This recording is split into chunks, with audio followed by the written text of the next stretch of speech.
Hello, good morning. Today is April 26, 2020, and once again, this is Teacher Ariel. Our subject is measurements and experiments, and our topic for today is current divider circuits of resistors. Objectives. At the end of this experiment, the trainee should be able to define a current divider circuit of resistors. Compute given problems from current divider circuit of resistors using the basic formulas and equations. Construct a current divider circuit of resistors and measure the electrical quantities involved in a current divider circuit of resistors. So I have here 4 objectives in this experiment or presentation. So let us proceed to the definition of a current divider circuit. What is a current divider circuit? It is a simple linear circuit that produces an output current that is a fraction of its input current. Current division refers to the splitting of current between the branches of the divider, meaning the input current or the total current will be divided among the resistors connected in parallel to produce individual current in the circuit. And it is also defined as a parallel circuit in which the source or supply current divides into a number of parallel paths. In a parallel connected circuit, all the components have their terminals connected together, sharing the same two end nodes. This results in different paths and branches for the current to flow or pass along. However, the currents can have different values through its components. Why do you think it has different values? Because if a parallel circuit has resistors which has different values, then it will also affect the individual current. Okay? So, also, the main characteristic of parallel circuit is that while they may produce different current or currents flowing through the different branches, the voltage is common to all the connected paths. So as we all know in our previous activity, that in parallel circuit, the voltage is, or the supply voltage is the same throughout the circuit. Only the current divides among the resistors which are connected in parallel. So, let me present to you the formulas to be used in this presentation.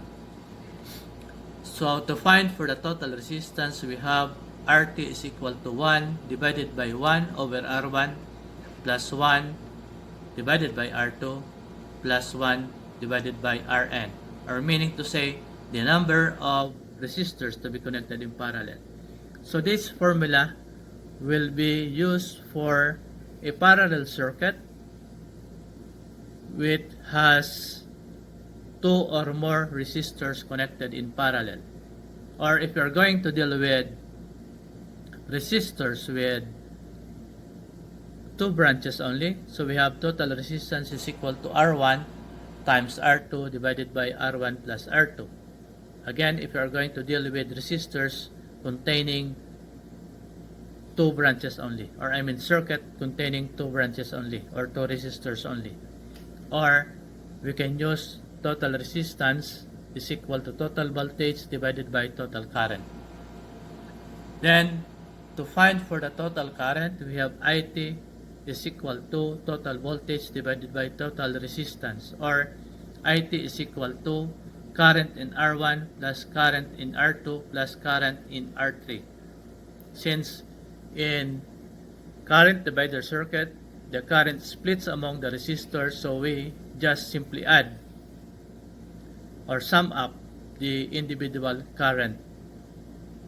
Then we have also IT is equal to VT over R1 plus VT, or total voltage divided by R2 plus Vt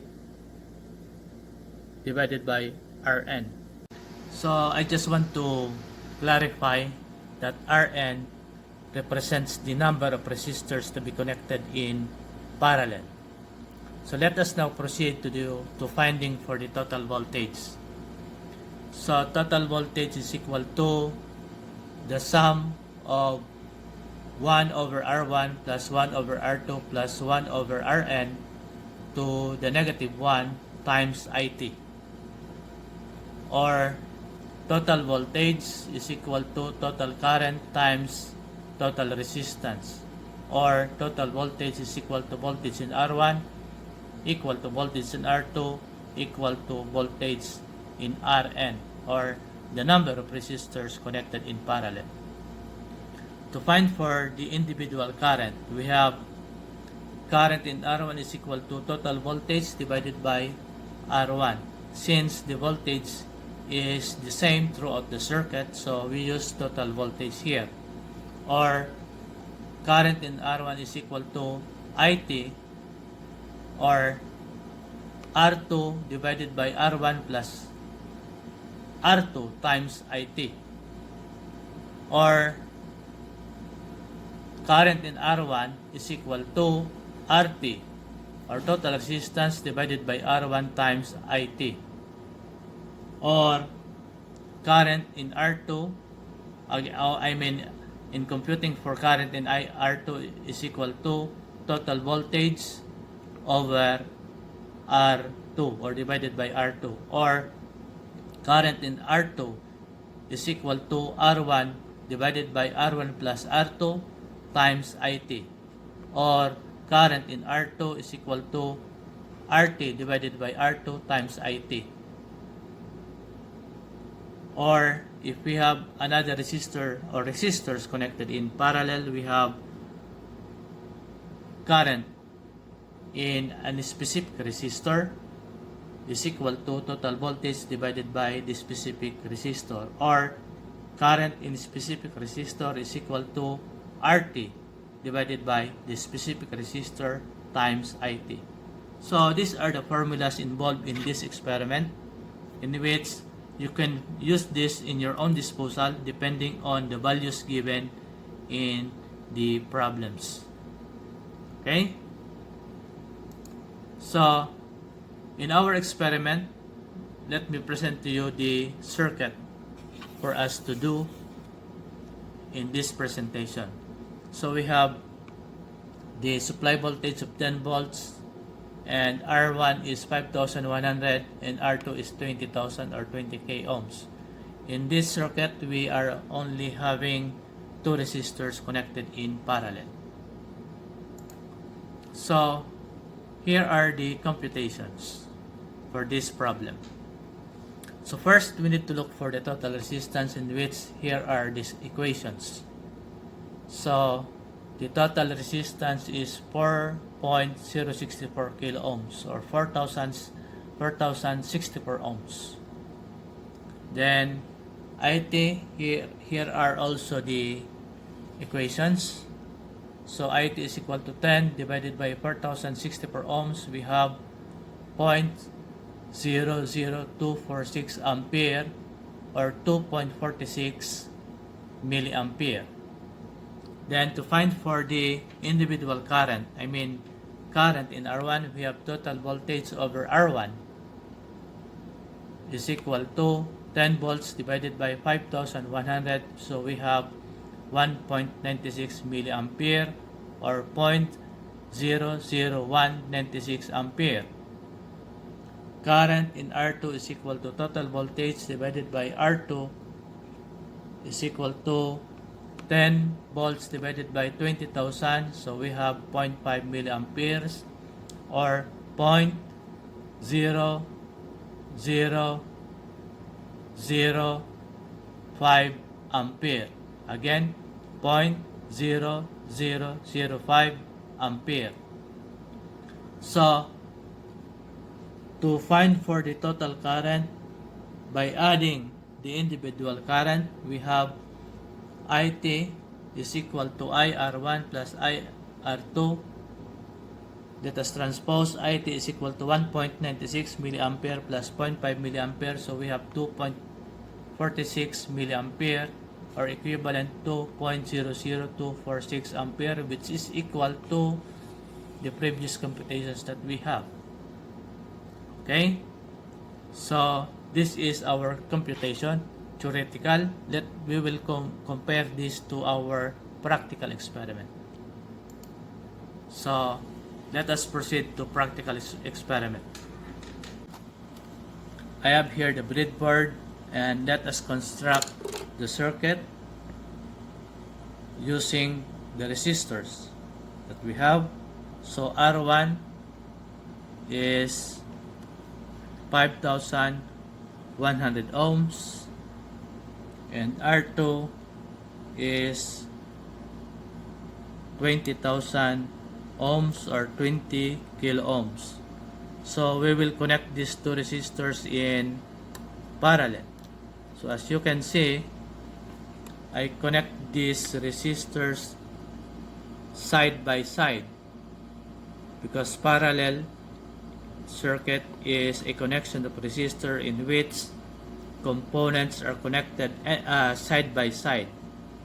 Okay, so this is side by side. Now let us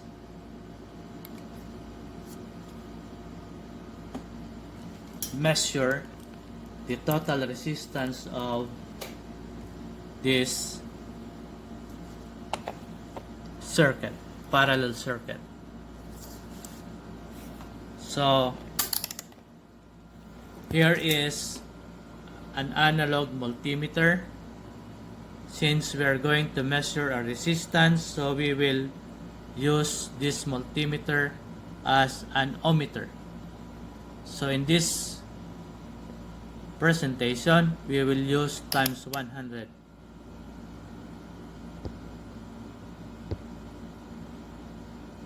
Then let us calibrate by connecting the test rods together, and as we can see, the pointer goes on the right side of the scale plate.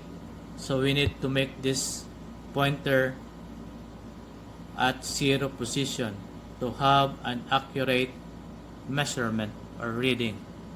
So we are calibrating now the ohmmeter, and as you can see, the pointer is at 0 position. Now let us measure. So in measuring the total resistance, we just connect this ohmmeter in parallel also to the circuit. Now we have a resistance of 40 times 100, so we have 4,000 ohms. So the total resistance is 4,000 ohms. As you can see, 4,000 ohms. If we're going to check the computation a while ago in this presentation, we have also approximately of 4,000 ohms. In our computations, we have 4.064k ohms, almost 4,000 ohms. Okay, now, so here is the circuit. Let us now put the supply voltage. So let us put the connecting wires.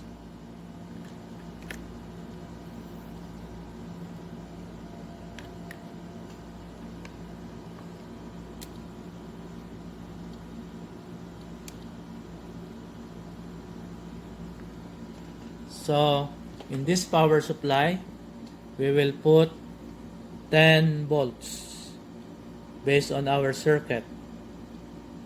So we have now 10 volts, and we have connected the connecting wires to the circuit. Okay, this is our circuit. So let us now measure the total current. In our presentation, our total current is 0.00246 ampere or 2.46 milliampere. So in our activity, let us now measure the total current in this circuit. Okay, so first we will cut the circuit. We will connect this positive supply to the positive of the test probe, positive test probe of the multimeter. Then we will connect this negative to where the positive supply was connected a while ago. So first we will use this analog multimeter as an ammeter and DC ammeter or DC milliammeter. So I use 3 milliampere as our range.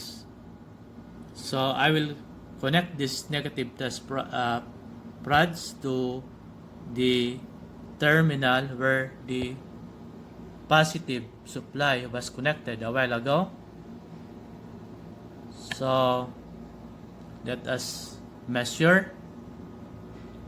So we have here 24. Okay, so since our scale is 30 and we have the scale reading of 24 and our range is 3, so we have 2.4 milliampere. Okay, so the total current is 2.4 milliampere. Why? We have here 24 in the scale reading and our range is 3 milliampere. So we need to move one decimal number or decimal point going to the left. So we have 2.4 milliampere as our total current, in which almost the same as our computed current, which is 0.00246 ampere or 0.00 or 2.46 milliampere. Okay, so let us now measure the individual current. Let us first measure the current in R1. Again, we will cut the circuit. We will cut R1 so that we can measure the current in R1. So let us put this on the positive terminal and to the terminal of the resistor R1. So we have here 19.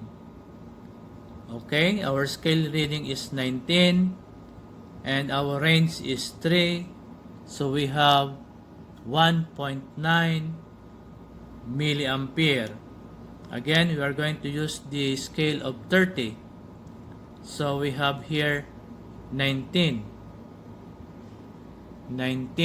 and our range is 3, so we have 1.9 milliampere.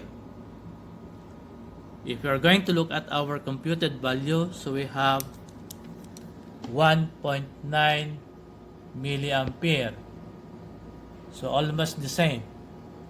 Let us now measure the current in R2. So we are going to disconnect the other terminal of the resistor, then connect it to the positive terminal, positive test probe of the multimeter, and connect this negative to the terminal of the resistor. So if you are going to look at our scale value, we have 5. Since we are using the scale of 30, so we have 5 and our range is 3, So we have 0.5 milliampere. 5, then we need to move 1 decimal point going to the left because our range is 3. So we have 0.5 milliampere. And if you're going to look at our computation, is also 0.5. So once again, we have proven that our practical experiment is almost the same to the computations that I have presented to you in this presentation. So again, try to look at and understand this video for you to fully understand what is a current divider circuit, and also look at all the formulas involved so that you will find it easy in computing for our assignment. Okay, so here is your assignment. We have 2.75 kilo ohms as R1 and 5.047 kilo ohms as R2. What are you going to compute? You need to solve for the total resistance, also solve for the total current in R1, and solve for the current in R2. Please also include the total current if you wish to. Okay, so this is your assignment, and this assignment will be submitted to me through WhatsApp group, in our WhatsApp group, and this will serve as your attendance. Okay, so what will be our topic for next week? Our next week topic will be a follow-up lecture on current divider circuit using 3 or more resistors. Again, our next week topic will be a follow-up lecture on current divider circuit using 3 or resistors or more. So once again, thank you and have a nice day.